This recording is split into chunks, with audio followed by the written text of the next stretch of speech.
Welcome, everyone, and thank you for joining us for NTX Inno's virtual State of Innovation, the Future of Supply Chain. I'm Kevin Cummings, staff reporter for NTX Inno and tech reporter for the Dallas Business Journal. For those of you who are unfamiliar with what we do, we're a part of a growing network of sites. We're currently in 40 markets with more coming soon, and we're committed to covering and connecting local technology, startups, growth, and innovation. Thank you for following Inno, and if you're interested in founders, startups, and funding news in other cities, you can find those on our site. Also, be sure to sign up for The Beat, our local newsletter. It's really the best way to stay plugged into everything that's impacting the local innovation economy. In it, you'll get local tech and startup news you need, analysis you won't find anywhere else, info on upcoming events, cool job openings, and much more, all in a fun conversational manner, kind of like today.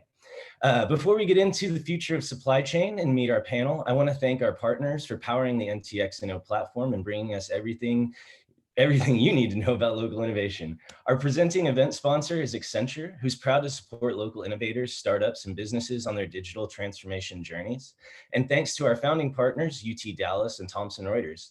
Thanks so much. Please take a moment to check them out. They all support innovation, local founders, startup, tech, and more. And they'd love to get to know you. Now, on to today's business.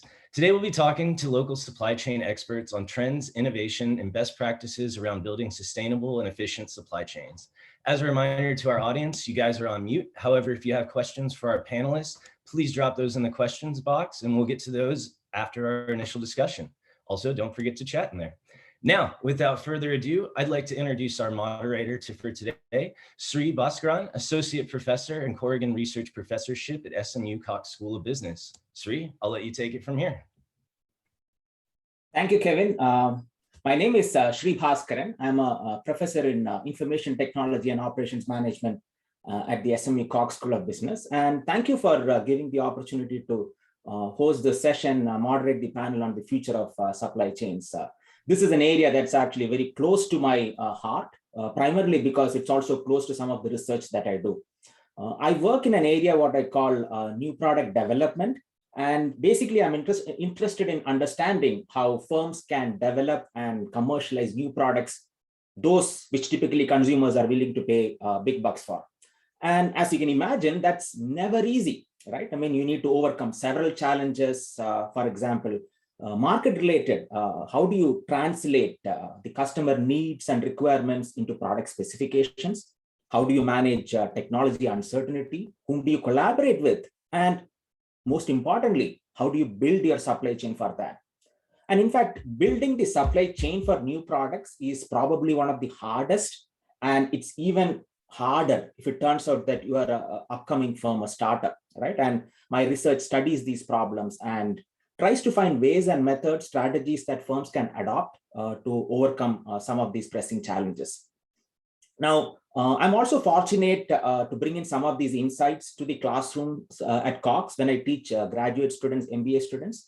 I offer courses in supply chain management, operations analytics, project management.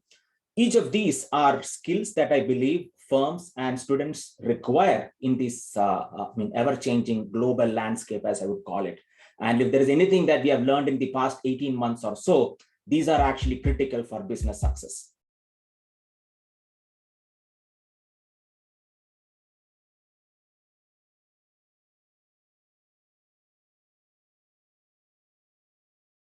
I'm on mute here. Fun stuff for 2021. Yeah, so let's go ahead and introduce our panelists. I'm going to have you guys introduce yourselves and just tell us a little bit about who you are and what company you come from. First up on my list right here is Jorge. Why don't you take it away for us? Hey there, how are you? Good afternoon, or good morning, good afternoon for some of you. Jorge Corral, I lead our Accenture supply chain practice for our South Market unit, and I'm also the Dallas managing partner, so I get a chance to work with some of you all in the Dallas market. I'm happy to be here with you today. Yeah, thanks so much for joining us. Gabe, I've got you next up on my list. Sounds good. Hi, everybody. My name is Gabe Deale. I'm the president and COO for a company called Gozova. It's a startup company that provides a platform that connects consumers and enterprises with any kind of moving resources that they might need, whether it's something small or something large. In this particular market in DFW, We also have storage as well that you can order through the same kind of convenience that one would expect from like Uber or DoorDash. We are trying to revolutionize the space and essentially change it, modernize it in a way that's never been seen before. So that's what we do. Awesome. Well, thanks for joining us. And last but not least, we have Stephen. Maybe. Yeah, my video is taking a second to come on. I apologize here. Yeah, so my name is Stephen Ellsworth. Thank you so much for having me this morning or afternoon, wherever you're located. I am founder and CEO of Poppi. Poppi is a prebiotic soda. We are creating a modern soda for the next generation. So as a company that was really born and started during the pandemic, I'm excited to talk about kind of some of the complexities here. So thanks everyone for having me be a panelist. Yeah, thank you all for being here. I know Sree's got some questions for you guys to get in some of the details of this, so I'll let him take it from here. Thank you, Kevin. And thank you all for agreeing to be on the panel. And I'm going to start with something somewhat broad, and kind of related to what has happened over the last 18 months or so. And most of you would agree, right? I mean, the pandemic, the last 18 months, it has been a pressure test on most of the supply chains that we are familiar with. And what it has done is it has actually illustrated hidden vulnerabilities and risks that sometimes we were not aware of. And to kind of quote us, a study that Accenture Jorge has been involved in, 88% of the firms said that pandemic has been one of the greatest stress tests that the firms have had to go through. Jorge, could you kind of provide a little bit more insight with your experience and on what has actually changed over the last 18 months and how have kind of things evolved and both helped and helped some firms overcome some of those challenges and how some firms have essentially faltered along the way? Yeah, so I mean, Accenture is one of the world's largest consultancies. So we get a chance to look at, just different industries and solve for very complex supply chain challenges. So let's start off by defining the disruption for supply chain, because over the last 18 months, we talk about the pandemic being a disruptor, it certainly was, but there's also other things that have happened or occurred that have added fuel to the fire. On one hand, we have the pandemic, of course. We also have extreme weather situations. We've seen global cyber attacks. We've seen some forms of financial crises. We've seen demand surges for some product versus others, which were different for some companies, which created supply chain challenges. We've seen demand shifts. On one hand, you needed more of one product, and on the other hand, you needed less, or you had stockpiling inventory of product people didn't want. And then, of course, we had the workforce instability. So we had labor challenges. So all of those combined to be a big disruptor for most companies or for all companies. And they had an impact across all the supply chain. So when we think of the supply chain, the different nodes, it had impact on supply. So on the supply side, there were suppliers that couldn't ship. They couldn't get product to a manufacturer, creating manufacturing issues. We had logistics challenges in a different way because, for example, in retail, we had customers demanding now digital, moving to digital, wanting delivery, real-time delivery. So their expectations went up. And they also needed, we also had things like in-store pickup, et cetera, which created whole new ways of working for different retailers in that example. And then, of course, we talked about the different spikes in customer expectations in different ways. And then again, underpinning that is labor, underpinning that are data technology challenges that historically may have not been as big of an issue, but suddenly were because everything needed to be more digital. So all of that combined to have a really big impact. So that's kind of the way I would define the disruption. And I would just say two big things that we've seen over the last 18 months with companies pivoting to. One is pivoting fundamentally to new ways of working. And those have talent, labor, process, et cetera, different impacts on their business. The second one is figuring out how to address what we call resilience in their supply chain. So that in the future or in real time, when there is a disruption, how do they address it? And how do they respond to make sure they stay relevant? Thank you, Jorge. I mean, and some of the things that you mentioned, it's amazing how I mean, to what extent it has actually percolated the different layers of the supply chain. I would like to kind of check with, Gabe. I mean, given that you are in an industry where moving and transportation is actually something that tends to happen quite often. I mean, what are your thoughts? I mean, with respect to what you mentioned. Well, I think some of my thoughts are, I think that the universities are going to have a lot of material to teach in the coming years. That's for sure. You know, some of the stuff that we're seeing, I think Jorge was making some excellent points. You know, some of what we're also seeing is fear, right? Fundamentally is fear. It's preventing people from following the normal patterns that they might follow. So we've also seen a lot of dependency on handouts as well during this time period. There were a lot of things that people did to hole up because look, it's unprecedented, not to use an overused word, but it really is, right? And so people didn't necessarily know how long was this going to last. You know, do I need to keep to myself? Is this something where I can go out in public? When is it safe to go out in public? And I think that all these things had an impact on buying habits that are typically seasonal. So we started to see a massive shift in seasonality on some of the purchasing curves. And then when we saw them, a lot of times what was happening is people wanted it shipped to their house. So you saw a rapid increase in convenience purchases where things were coming to their home.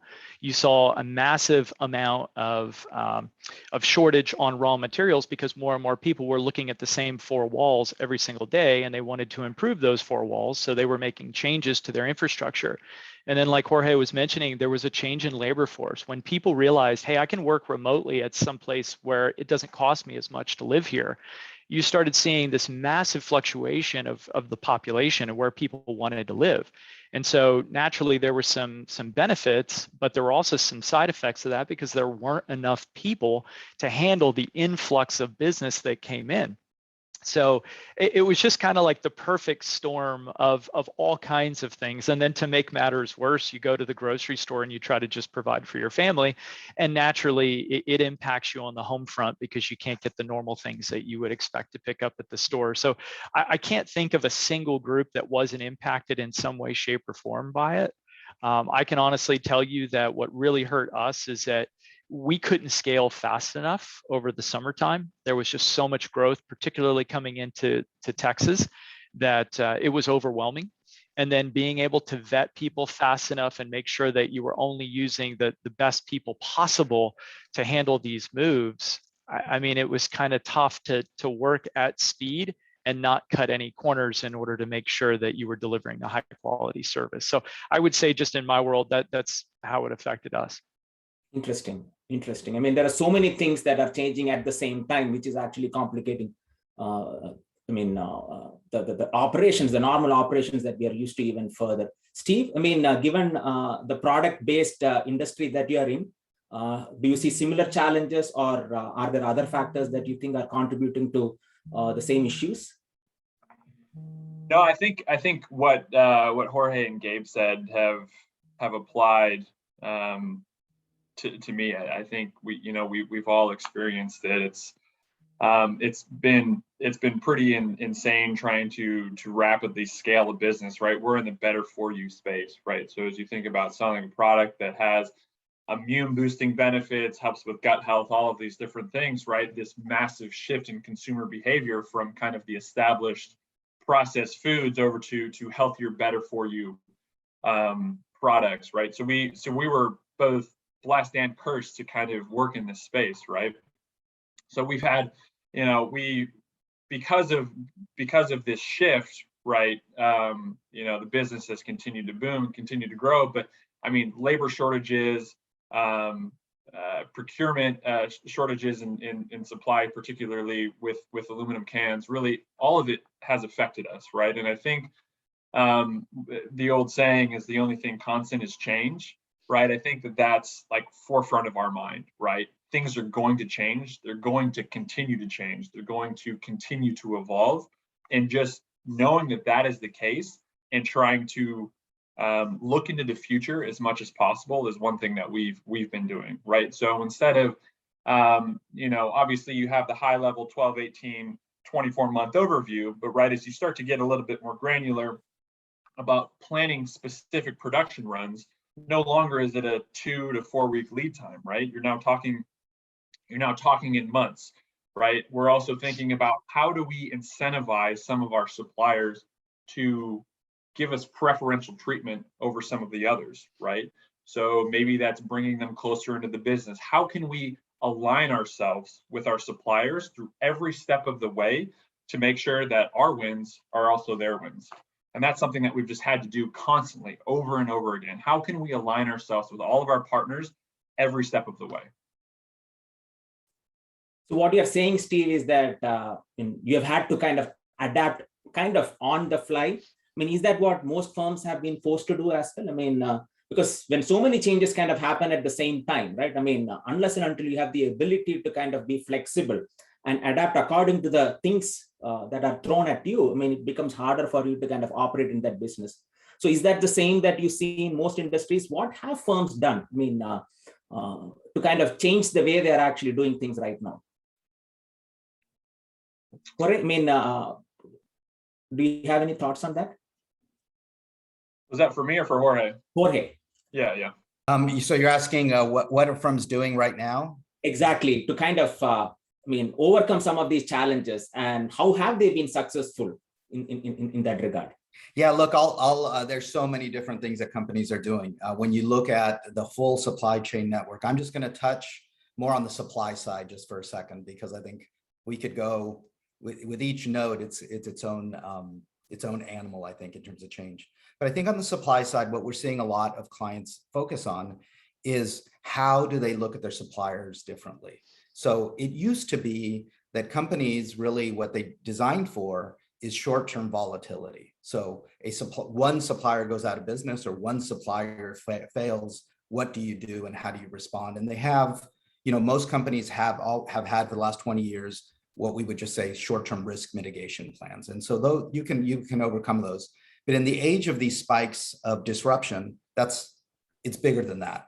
So I think most companies, when you think of the supply side, are reevaluating what their supply networks look like and what will be different for them tomorrow than today, because everything we talked about, the impact to manufacturing, the impact to supply. So I would just say reevaluating all your supplier relationships, including digitization of your interaction with your suppliers. So how can you share information, collaborate better to get predictive insights as to where the supply might fail? I would say that's one big thing that companies are focused on.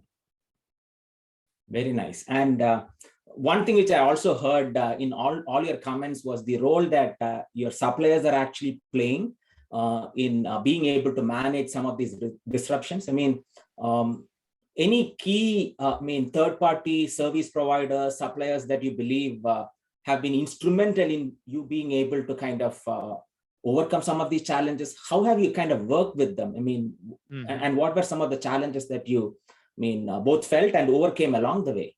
Yeah, I can jump in on this one because one of the things that we did is we started to evaluate how people treated us when times were good and when times were bad. So we went back and we remained loyal to the organizations that were there to help us out when things were bad.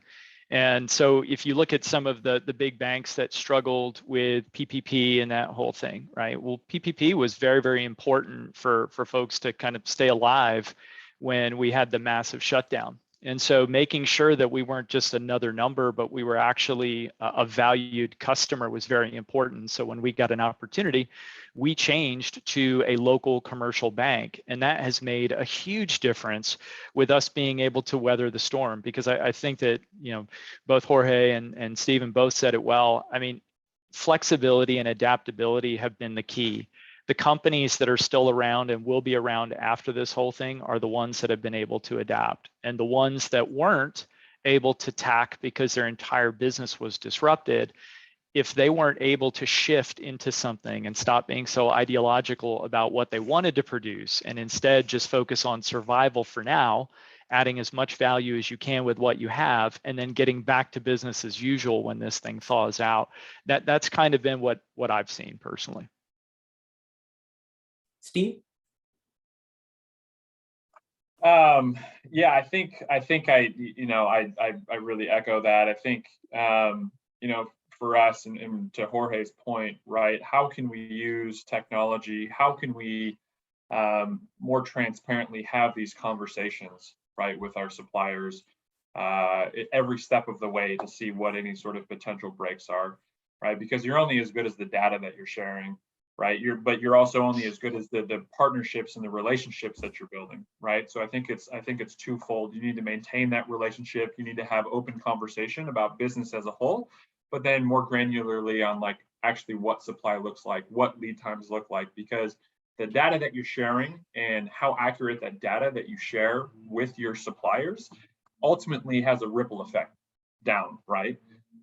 So it's just making sure that you're getting ahead of these, you're getting far enough ahead of these conversations that you're sharing accurate data, and technology absolutely has a play into that. I think, from a tiny business in March of 2020, when we first launched Poppi, we've had to really build the plane as we're flying it, right? And so we've definitely stumbled along the way, and lead times have continued to increase. And so it's just so we're hyper aware of those conversations, how frequent those conversations need to be, how much data we need to share, and how accurate that data needs to be in order to make sure that we're maintaining supply through every step of the way. Great. I mean, and one thing which I kind of hear repeatedly from all of you is that it's not just one thing that you need to do, right? I mean, it's like a confluence of multiple things that you need to manage simultaneously. And in that context, I mean, something which has always fascinated me is that how startup companies, emerging companies kind of manage some of the same challenges, right? I mean, because it's not just about one thing. I mean, you have like 100, challenges that is kind of coming at you. And how do you prioritize, and where does actually supply chain fit in that overall scheme of things? Oof. I mean, that's a phenomenal question, because the truth is that you're constantly prioritizing, and you can never become too dogmatic about a specific priority. Like, you have to focus on it enough so that you can get some real momentum going so that you can actually address it. But you have to still consider it sort of like the best theory up to that point, so that you can be flexible enough to change in the event that the circumstances or the environmentals change. Because again, we're dealing with complex industries that can be impacted by, the price of aluminum. It can be impacted by the price of fuel. It could be impacted by the cost of lumber in my world. So it's like there's all kinds of different things that impact it. Like, for instance, one of the things that we started during this time is we started a storage offering for enterprises. And we said, okay, well, one of the things we know about enterprises is they're starting to buy more and more in bulk, but they don't necessarily have more warehouse space to be able to house all this stuff that they're trying to buy in bulk so that they can control costs. So we went out, procured a facility, and offer commercial storage so that we could only charge on a month-to-month basis for the time period that they need it, almost like flexible warehousing space, if you will.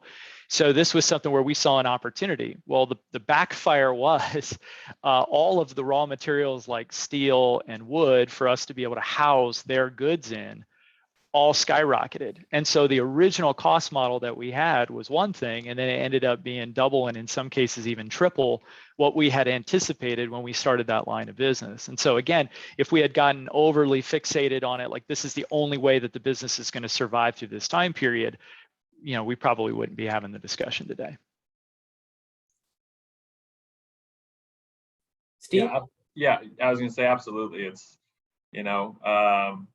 sounds like you're scaling a business through the pandemic as well, but it's just, with all of the constant changes that are happening, right? It's like drinking out of a fire hose, right? And it's like you try and capture as many of those issues and try and solve for as many of those issues all at once, right? But it's definitely, I think to what Gabe said is you just need to always maintain that flexibility. The only constant is change, right? And you can't ever over leverage yourself on one particular focus where it doesn't allow you to kind of take advantage of other opportunities as they come along, and divest from something that maybe isn't working quite as well as it did 3 months ago or 3 weeks ago or 6 months ago. So I absolutely agree with Gabe and being flexible to kind of take the punches as they come. If I may, I wanted to add one more thing that I had just thought about as soon as Stephen started saying that. one of the things that we didn't necessarily prioritize as a startup, and I know there's a lot of startup folks in the community listening to this, so I'm speaking directly to you guys.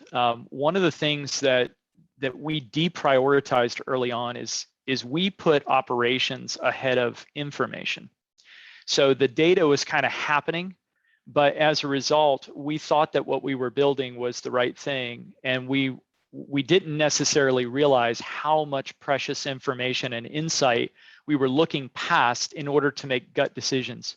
And so what I would say is, even though it feels like you're kind of slowing down in order to prioritize the instrumentation required to get better data, I will say that it will help you as your business begins to fluctuate rapidly. You'll be able to make better decisions faster because you're more informed throughout that process.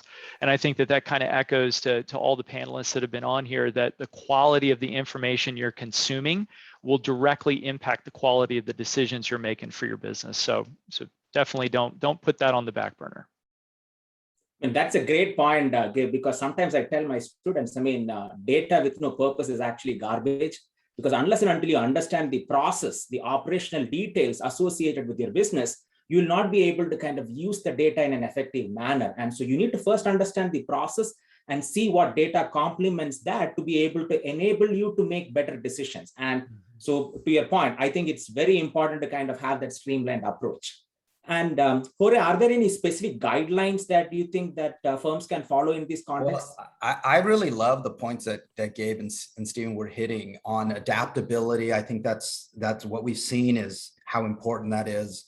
There's some implication in there on the demands on talent. So folks, it's not just your business has to adapt, but you need your talent to adapt, your people to work differently, and that's been a challenge. But the third thing I would say is, what it's really challenged a lot of companies on is information. So while I think supply chain, I think all of us would know that supply chain sits between the supplier, the business, and the customer, and it's really the hub, if you think about it that way, of providing a lot of services to your customer.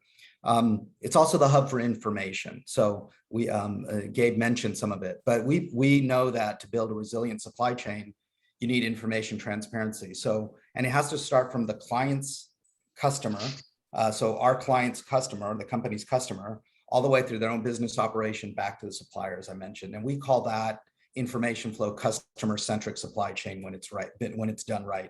It's a new evolution that really says, how do I think about supply chain, not just to fulfill demand generally, but really with the end being adaptable to the customer. And on that, I would just say there's a lot of folks on this call that have smaller companies, and I would just say that can be an advantage, because dealing with big infrastructure and investing in new technologies when you have this old foundation is harder than adapting to the new when you're small and nimble. I like the last point which you mentioned about being customer-centric, Jorge, because that's kind of becoming more and more important in many businesses, right? And customers are actually becoming very active participants in what the firm's objectives are going to be. And so what has happened over a period of time is that beyond just the relevancy and the resiliency that supply chains need to offer, it is also forcing firms to be responsible, socially responsible, making sure that the decisions that they make, the supply chains that they build, are doing it in a socially responsible, environmentally conscious manner. And so within the challenges that organizations have now, how do you kind of incorporate responsibility as well?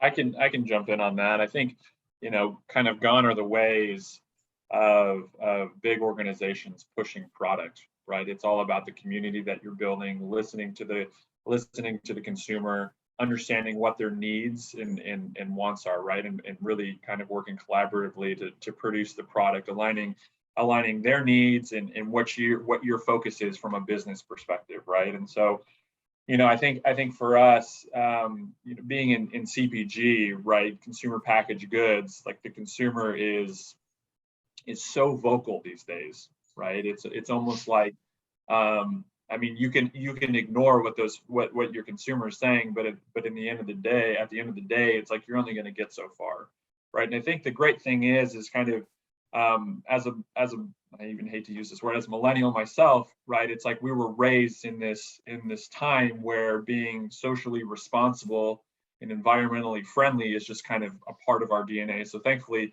kind of my focus aligns with what the consumer's demands are at this time. But it definitely makes it challenging, right? Typically on the supply side, those items are more expensive. They're more scarce because it's newer technologies used to produce these products, right? So, I think at the end of the day, consumers are forgiving as long as there's transparency there, and as long as there's a real desire to kind of work to better yourself, your organization, your products to really meet their needs, right? I think, we're all humans, and I think that if you're willing to have a conversation and treat them as human beings and bring them into the fold, that's what makes for good business, right? And I think, social media has been tremendous. So for all those young entrepreneurs out there, it's like, have those conversations, bring in your consumer, talk to them, get their feedback. It's so valuable. I mean, these big organizations spend millions of dollars trying to get consumer feedback. It's like, be yourself, talk to them, understand what they want, and then fill that need and continue to do so, and they'll be customers for life. So you can't not be socially responsible nowadays. It's true. Yeah, 100%. I totally agree with that. One of the things that we've seen, along with just social responsibility, and again, as it relates to recognizing that people have fear of interacting with you when you come to their house. So just how you greet them at the front door, at the threshold of their house, that even plays into it. Do you wear some kind of protection when you walk into the house, just to make sure that they know that they're the most important person there and you're there to serve them? So just being more mindful of that, I think that has become a lot more on the forefront. One of the things that really impacted us early on is as we started to pick up additional adjacencies that we were delivering to, like when we first started, we were doing small item delivery. Well, small item delivery could be across the gamut. And then we picked up apartment moves. Then we started doing household moves and bigger and bigger. Well, what that did is essentially started cutting a cross section across all kinds of different generations. And so this has absolutely impacted us because, again, we're a tech forward software company. We're trying to create this fantastic experience that people have on something that traditionally gives them nothing but stress and anxiety. So we're trying to make it much smoother, keep them much more informed because, again, they are the most important person in the process. But at the same time, there's a reluctance of different generations to adopt that way of doing things. And so setting your persona and making sure that you understand how you're reaching them, what are the different methods that you're using to reach them, I think also speaks volume to the receptiveness that you get via that medium. Because otherwise you may be speaking into it, but you're not hearing anything in return. And the last thing I'll say to that is really what Stephen was talking about, where today's consumers, because they have access to more data and more externally referenced information, they are making better choices collectively. So they are not just going after like being the early adopter and just buying it without their buddy saying, hey, I went that direction and it was actually pretty cool. It was good. So what we're all fighting for is a word of mouth recommendation. And we know it because people who have an exceptional experience with whatever you're producing are going to go tell other people. The folks who have an average experience are probably not going to tell anybody. And then the people who had a terrible experience are going to go tell everybody, and they're going to blast it out on these massive social network chains. So you really have to be mindful of it. Almost like you're looking for the perfect R in the customer supply chain, right? I mean, you want them to kind of transmit everything that they know about the company and the good word that you have across as many buddies as possible. And that's in this the time and age, I think it's probably the most important. Yeah, and I would just add, and we think a lot about the consumer, but when we think about your other stakeholders as well, so we see pressure from consumers, and I think Gabe and Stephen articulated really well and described really well the pressure there. But we're also seeing the need for sustainability being pressured from shareholders, employees. So Accenture has over 600,000 employees globally. All of us want a better planet for our kids and for our future generations. And governments, of course, are demanding companies think beyond profit and act responsibly as stewards for society and for the planet. And so all of those things combined are pressuring all businesses to think about sustainability differently. And we're also, and again, we're seeing it through consumer behavior too. So I'll just share, one study by NYU found that products marketed as sustainable grew sales by 5.6 times faster than conventionally marketed products. So clearly that market is growing as well. So there's demand, and folks are willing to, or all of us are willing to pivot our sales to something that's more sustainable too. So I would just say the impact on supply chain is that we are all thinking about how to rebuild supply chains to be more circular, as we would call it, in different ways, including pinpointing, eliminating waste through your supply chain, but also on the other side, reclaiming, recycling goods. So all of that is not going away anytime soon. And which is a good thing for all of us. Interesting. And where does the responsibility of the firm end is also an important question here, because you talked about recycling, right? I mean, and the notion that, I mean, once you sold the product, once you're at the point of sale, I mean, your responsibility ends. That's no longer the case. I mean, it actually extends beyond the sale as well. I mean, firms are actively involved in making sure that the impact that they have beyond that is also as minimal as possible, and it's important. So what kind of technological evolutions do you see kind of coming in these areas? I mean, both in large organizations, small organizations, medium organizations. Technologically, what are some of the things that firms are going after? I'll talk about one. I mean, there's so many ways to answer that question. I'd love to hear what Gabe and Stephen, from their perspective, what they would share. We think about it from what's going on in digital. So, I don't know, well over 10 years ago, we, Accenture, shared with the world that our point of view, a strong point of view, that all businesses are digital businesses. And at the time, it was kind of controversial for some industries. I think all of us would agree now that all businesses are digital businesses. And with that, there's big infrastructure that needs to change. And we found that 4 in 5 businesses that are getting it right, the technology that they're really using is moving to the cloud, because it offers so many different tools, from analytics to security to support for information, demand forecasting, supply chain visibility, et cetera. So we would say most companies are or have moved to more of a cloud platform. Yeah. Interesting. I mean, question.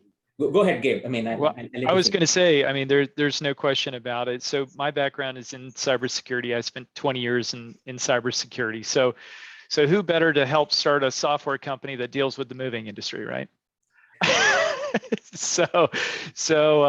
Yeah, so here I find myself. And what's kind of interesting is that it's the same basic challenges at the end of the day, right? You have a lot of variables. Those variables require a tremendous amount of oversight and management, because it's the variables you don't pay attention to that are going to end up killing you. And so that's the exact same in this business. So my past company was an AI company. And one of the things that's interesting about it is that we were using it to make better decisions, even when it was completely disconnected. Now, AI is this big moniker that kind of houses a lot of different things, but the technologies that sort of underlie it are many. And one of the things that you have to look at is, well, people don't do a great job consuming a lot of data at scale and speed. We just can't. We're not designed that way. That's not our strength. So we need machines that can interpret millions of bits of information and give us useful insight, or even better, automate responses that the human logic can provide, and yet it carries it out. It carries out a function when it identifies this. This is how we're going to be able to respond to these kind of breakages and make for more resilient networks. So when I think about some of the things that we started doing that was critical for our business, is I can't hire everybody that I want to, especially as a startup. I mean, you're cash strapped from the get-go. And so the more you can leverage technology in order to minimize the amount of people that you need to manage those processes, the better. And the more consistent the output and the more human error that you minimize. And so this was one of the things from the very beginning. We would not be able to be the size that we are if we didn't leverage technology to make as many decisions as it does during the day. Steve? Yeah, I mean, I would agree with that. I think, there's from my perspective, there's no technology that's ever going to replace humans. And I think that there's so many roles within the company where, technology isn't going to be able to replace that, right? But to Gabe's perspective, there's things that that technology is built to do, right? And if we use those with its intended purpose in mind, it's only going to elevate the business and elevate the people that are running the business. So I think, from our perspective, that's really what we're implementing as we speak right now, making sure that we have the technology to kind of understand and process all of those data points, spitting out information, recommendations to us, and then also, carrying out through connections to suppliers, submitting purchase orders, right? And having kind of automated timelines put in place so that, Betty is out sick or John is at home with his kids or something like that, right? Making sure that nothing falls through the cracks. And I think that, we are all digital companies, right? Humans are still going to continue to run those companies, but I mean, absolutely, it just goes back to being flexible and being adaptable to the times, right? You either are going to stay with the times and continue to press the envelope, or you're going to fall behind, right? And I think that, companies that are successful are either established companies that kind of have this disruptive and progressive mindset, or they're startups that are built on the foundation of being disruptive and continually innovating and being disruptive, whether it's through technology or some sort of other advantage, right? I think that any sort of successful company is going to look at all of the possible tools that they can use to better optimize their business, and they're going to implement those where they can. I like that. To pile on a little on it, I would just add the human dimension of it. We think of it as human plus machine, not versus machine. So I really like the points that were just made about where the role of the human. And I would just say there's a lot of focus right now on talent development. So there's a lot of investment in making sure that the workforce of the future is ready to do more with the technology. So it's not instead of, but really how does it complement humans so that we can do more? We just spoke a lot about customer needs changing, and because of that, you need a workforce that can adapt, and that is a human-powered workforce. That's a fascinating angle, right? I mean, because from what I heard earlier, I mean, one of the requirements to be successful in environments like this is actually adaptability and flexibility. And at the same time, we also have a lot of data that enables us to automate a lot of process. So the key, I believe, from what I'm hearing from all of you, is the ability to balance these requirements. You want to make sure that you get the efficiencies from automation, AI, any kind of technologies that are out there, but we should not actually give up the flexibility that is required to survive in these difficult times. So somehow that balance is actually the most important. And are there anything else that they need to kind of incorporate beyond that? I mean, in terms of new technology. So AI is one thing. I mean, where do you see these most effective? I mean, are there specific business processes where some of these automations and artificial intelligence related technologies could be most effective? I think we started, if you think about the automation revolution, it really started with transactional tactical activities, very, things that were easy to automate, streamlining process first, and then looking at things that frankly that were repeatable and could be standardized, et cetera, and then automating those. And what you're seeing now is automating a lot of the data and the analytics behind it. And so that's the next, that's what we're in the middle of now. And then, the future isn't written yet. So we'll see where all of that continues to go. Yeah, I think that's an excellent point. I would say when it comes to instrumenting your infrastructure in such a way that you can get insight from all these different data sources, that's really, to me, where the power of AI plays in. I mean, there's a number of places that we could talk about, and like self-driving cars and what kind of an impact that has, self-driving trucks, what kind of an impact that has, et cetera. I mean, I think those are certainly pretty obvious, and they're sort of fraught with their own challenges. But today you're probably interacting with it more than you know. Like if you play your music and you turn on the Genius on your iPhone, then you're leveraging an AI byproduct, right, through a neural network on the back end. And so when you start thinking about these things, we're using it already. And so I think where we're going to make a big shift here in the future is today, I think we're probably using it more than we know to gain insight, but in the future, we're going to be using it more and more to take action, because that lag time between us actually seeing the challenge and then addressing it is the biggest gap in the response time. And so the more we can automate that, I think that organizations are going to begin to adapt at a rate of speed that we've never really seen today.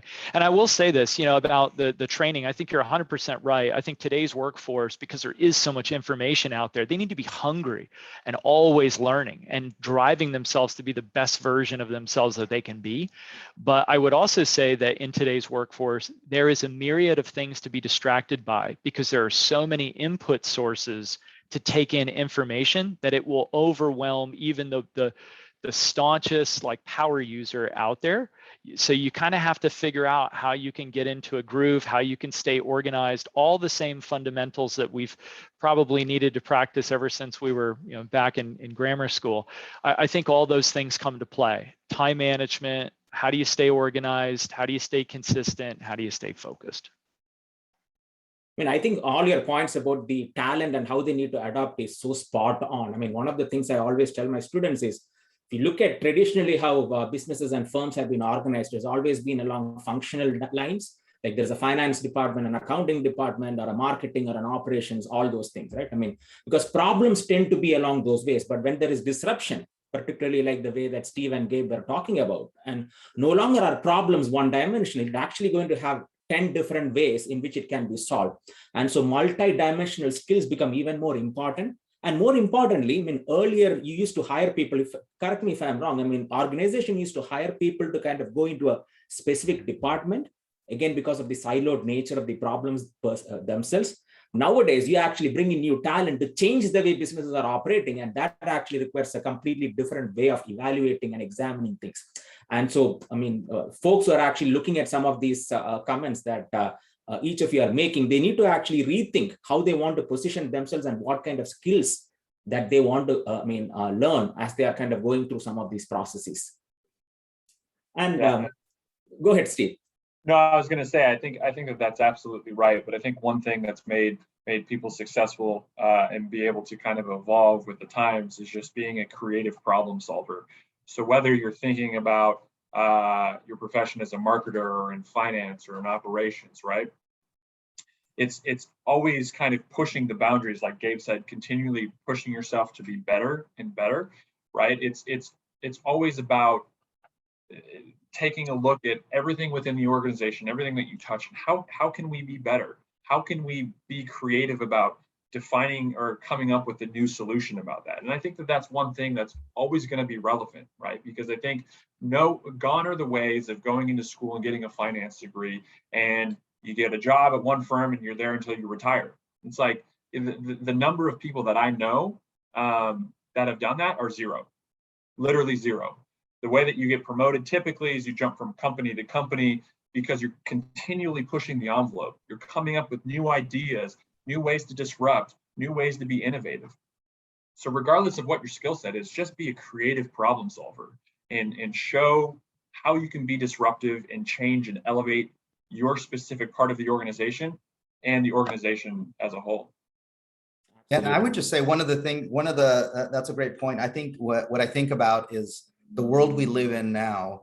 The ability to go deep on a topic is like there's an unprecedented amount of information now to be able to explore things. Whereas in the past, when I was in college, you'd go to the library, pull out a few books and read them, and later on you could go online and search in a primitive way. Now you could be a master, without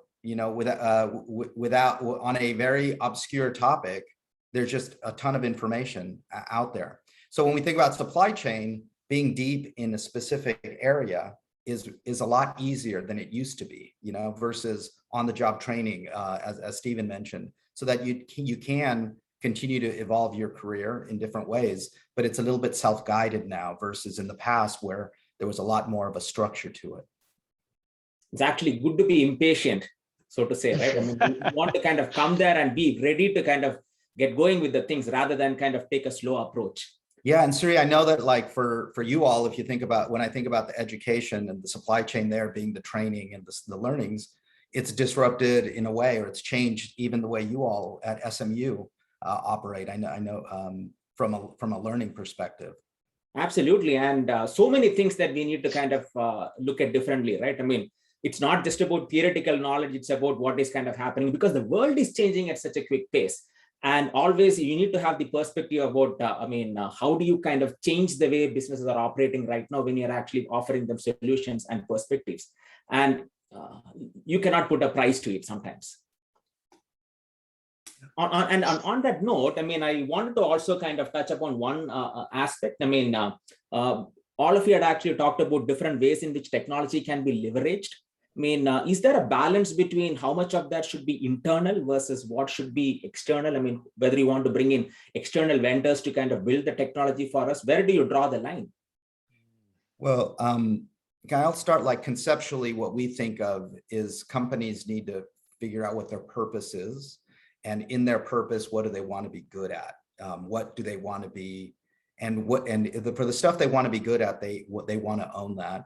And everything else they should think about in the world we live in now, similar to what I just said about training, there's a lot of what we would call ecosystem partners that are more and more available to support companies. So in other words, you have your core of what you want to be good at, and then the non-core stuff that you can get a third party to be that's really good at it to support it. So Accenture provides services to operate on behalf of our clients. For as an example of that, technology providers provide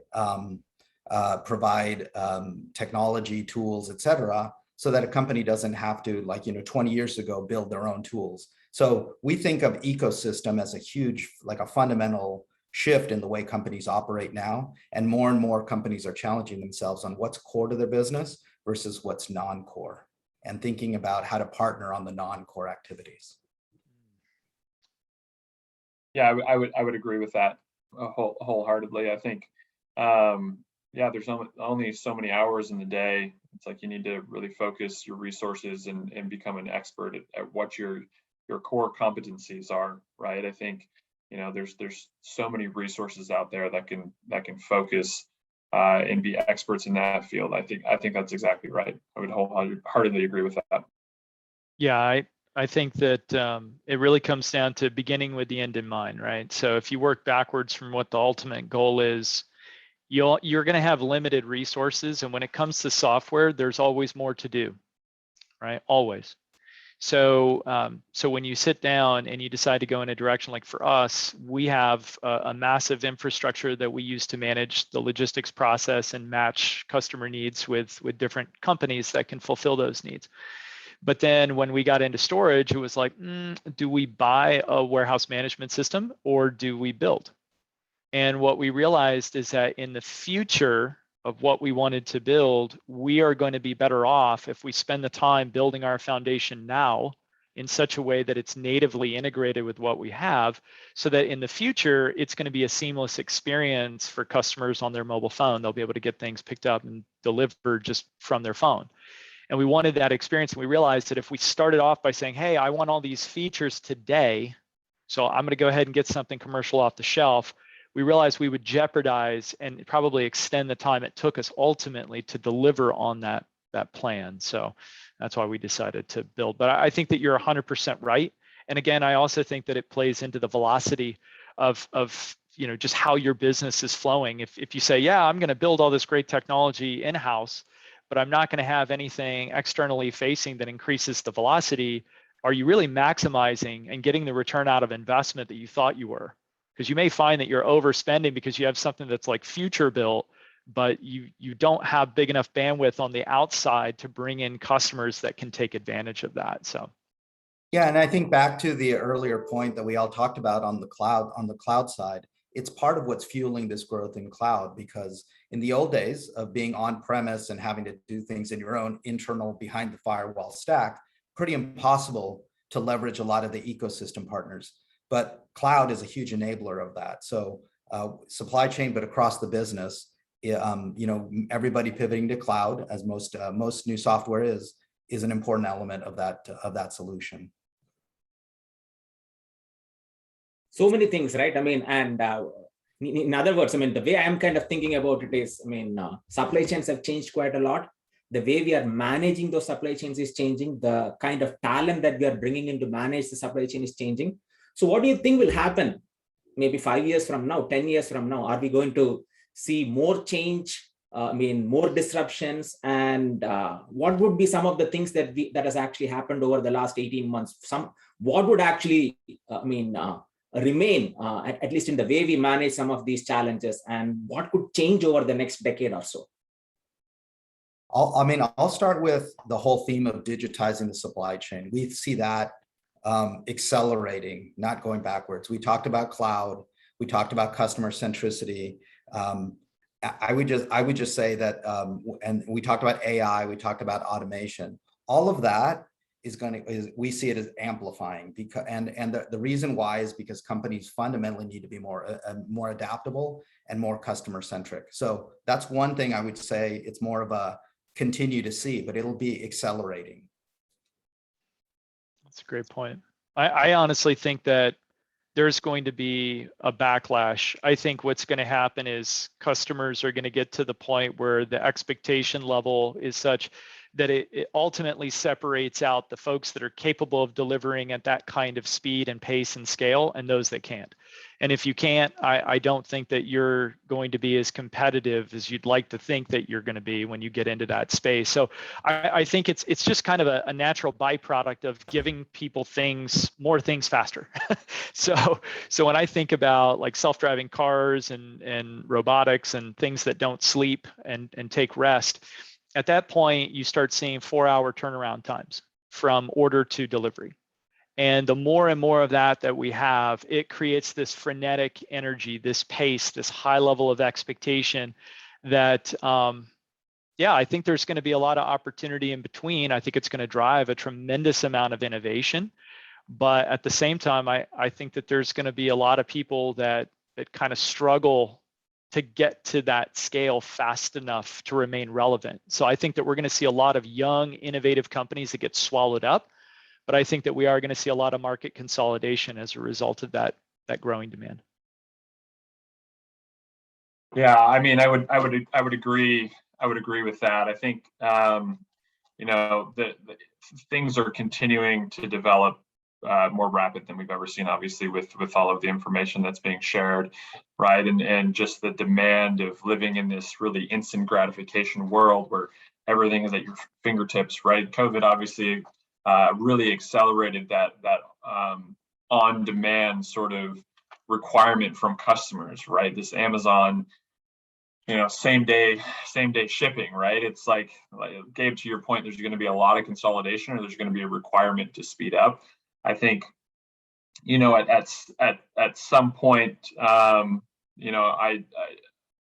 think there might be some right sizing or leveling of what this growth is, based on what is sustainable from the business side of things. I think that there's, at the end of the day, we're running businesses, right? And we have to be mindful of what cash is and things like that.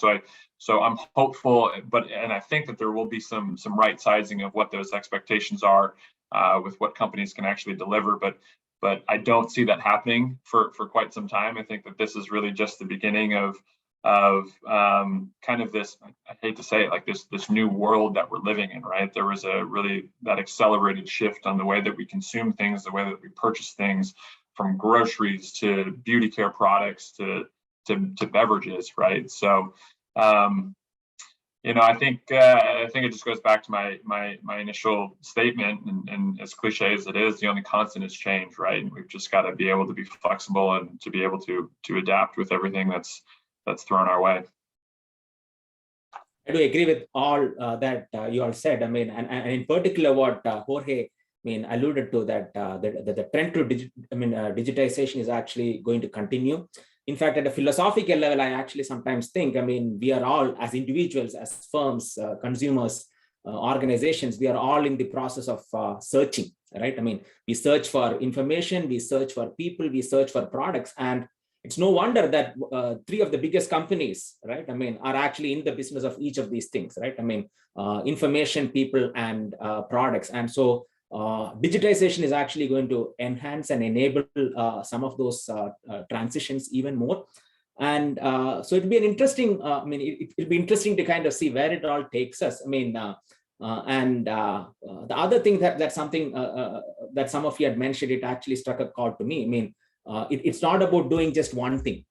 It's your ability to kind of do multiple things at the same time that's going to differentiate great companies from kind of also ranks, right? I sometimes like to use the analogy from chess. If you have watched the movie Searching for Bobby Fischer, there is actually this scene in which the young Joe Watkin, when he actually hustles with chess players, somebody who's actually kind of watching the game says that, this guy is going to be a great chess player because he's using multiple pieces at the same time. So you want to be able to leverage multiple skills, multiple technologies, multiple opportunities to be able to successful. And that's what supply chains require. And that's where the future is probably going to be. And any final thoughts, Jorge, Gabe, Steve? If there is one thing that you want the audience to leave with respect to the state of the innovation of supply chains, what would that be? I would say be the change that you seek. Honestly, at the end of the day, you guys are the innovators of tomorrow, right? So take advantage of the new advancements in technology, challenge yourselves to think differently. Don't look at the market as it is today. Look at it as you think it should be. And so when you set out to solve some of these challenges, don't be confined by any of the construct that you've seen so far. Dare to rethink it. And I think that that's been something that we've looked at constantly. And even when we start to think there's only one way to overcome an obstacle, and you kind of get stuck in this construct of thinking, it's important to challenge that box that you've put yourself in. Because the truth is that there's all kinds of really cool new tools, innovation. We even had a moment where we were trying to figure out when would be a great time to build a reporting engine. And then we're like, why would we build a reporting engine when we could just install a BI tool, a business intelligence tool that has direct access to our database, suck the information in, and then we get all kinds of insight from multiple disparate sources. So it's like that kind of stuff. Don't limit your thought process. Get out there, challenge these norms, and shake up the world. Absolutely. We can always, with all of the information that's at our hands, right? At the end of the day, humans are resilient, right? We've been through so many things, and humans will continue to be resilient, continue to innovate, continue to be disruptive. So regardless of whatever current situation we're in, we'll continue to be resilient and push on. And just making sure that with all of the information that we have, that we're making fact-based decisions and not fear-based decisions, right?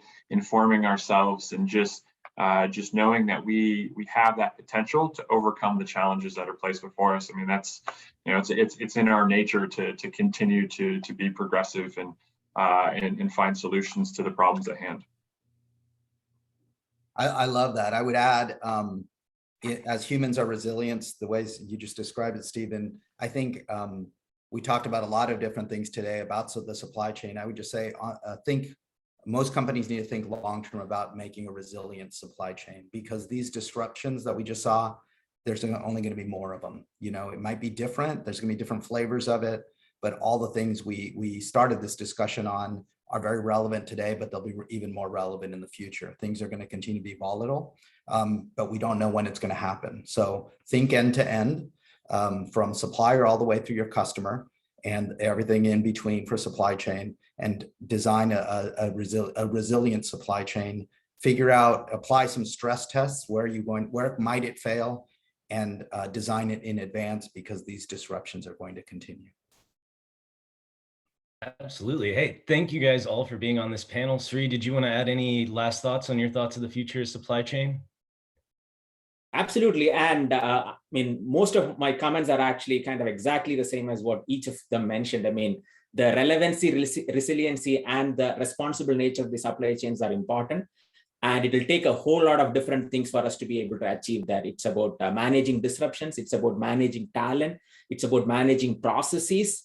and being able to kind of put it all together at the end of the day. And the future is great, so long as we actually have the ability to shape it, right? I mean, and that's, as Gabe pointed out earlier, right? I mean, you guys are all the future of the supply chain, and it's going to become what we are going to make it out to be.